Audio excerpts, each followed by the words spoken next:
Hello, my friends. David Parsons here. Welcome to Nostalgia Trap. This is an episode I've been meaning to do for a while now, but it is officially 2025. So I started teaching in 2005. I'm no math teacher, but it seems like that's about 20 years. So I wanted to kind of give some reflections and a brief, maybe not so brief, history of my experience in higher education and with teaching. It's been a wacky ride, and I wrote down all the different campuses that I've been on and taught classes at over the years. And I thought this might be an opportunity to sort of frame my own sort of biographical details alongside some ideas about the larger picture of American higher education. So I don't want to get too lofty in my conclusions here, and I hope not to generalize about my own anecdotal experiences.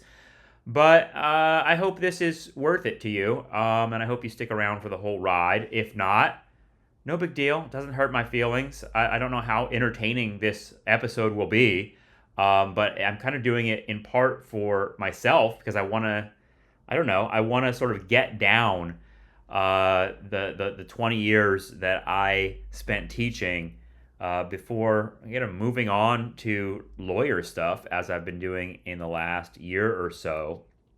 But who knows? I have a feeling I may end up teaching the law or elements of the law or history of law. I have premonitions of that. So, maybe my teaching career is not over, really. I am starting a couple classes this semester, in fact, as they keep pulling me back in.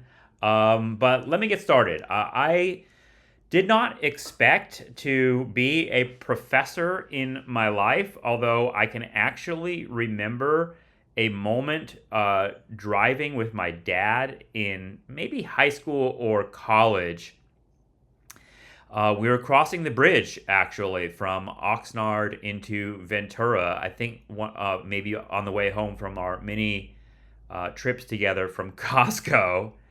And we were just talking about the future and what I might do with my life. And I think my dad said something like, being a professor always seemed like a really cool deal to me, where you just sort of like hang out on campus and teach classes and write books and talk with students out on the out in the courtyard, and he kind of painted a picture of a certain kind of romantic life, and it definitely resonated with me. And I remember thinking like, wow, maybe I could be a professor. And for some reason I thought history professor, even though that wasn't really my major in college. I was a film studies guy, but history was always the thing that really drew my attention, particularly when I thought about teaching.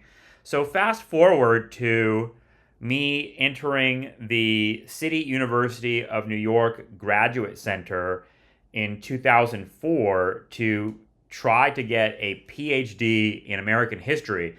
I really, I was an undergrad, and then I didn't get a master's, so I went from undergrad to a PhD program, and that meant I didn't really know what graduate school was like or what I would be doing. I remember kind of trying to figure out how I was going to pay for things. My main concern was, will I have to work a job like waiting tables, which is how I made most of my living throughout my early 20s after college.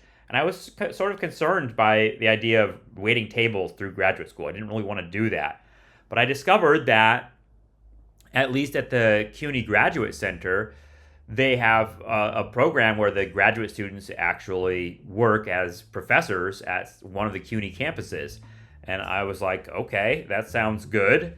I didn't realize that this was, part of a larger political economy, not just at CUNY, but sort of all in all colleges, which is the use of graduate student labor to teach the classes at the school for undergrads. And it's a way for them to obviously save a lot of money because they don't have to pay graduate students very much.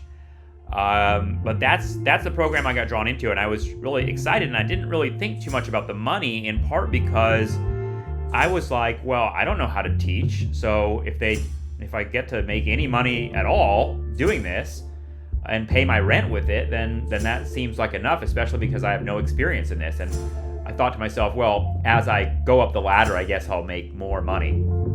Little did I know that when I left CUNY, maybe 14 years later, having served as an adjunct professor at a number of schools, which I'll get to in a second, I'd be making basically the same money. Like, it never got better, despite the union's many promises, and I'll get to the unions at some point in this episode. But